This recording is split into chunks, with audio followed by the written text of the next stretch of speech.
د طالبانو او افغانستان په اړه د هندوستان د استازي تازه خبرو پاکستان او لنډغران غوسه کړي. وایي هند موږ سره دوکه وکړه.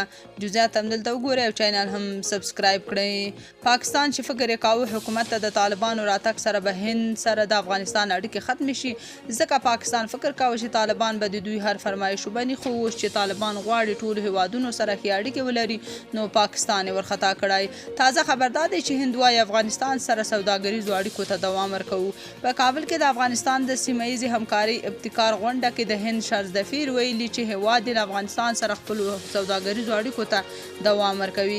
په کابل کې د هند شرزدفیر په دغه غونډه کې چې پرون ترسره شوه همداراز له افغانانو سره خپلې اړیکې تاریخي بللي او د دواړو هیوادونو ترمنځ د همکاریو پر داسې یوې تګلارې ټینګار کړی چې د افغانانو په ګټه وي. نوموړي د غونډې ګډونوالو ته د خبرو پر مهال همداراز د چابهار بندر له لارې له افغانستان سره د سوداګریزو اړیکو په پراختیا هم ټینګار کړی. بلخوا ملا یعقوب د سیمې هیوادونو استازو ته د پروژو د امنیت ډاډ ورکړ. د دفاع وزارت له لوري خپره شوې خبرپاڼه کې ویل شوي ملا یعقوب د سیمه ییزو هیوادونو استازو ته ډاډ ورکړی چې د پولو د ثبات د امنیت تأمین لپاره هڅې کوي. خبرپاڼه زیاتوي مولوي یعقوب د چین، ایران او پاکستان له استازو سره جلا غونډو کې هغوی ته د افغانستان د ثبات او پولو د امنیت تأمین له هیوادونو سره متقابل احترام او اقتصادي همکاریو پر بنسټ د دوستانه اړیکو ټینګښت ډاډ ورکړ.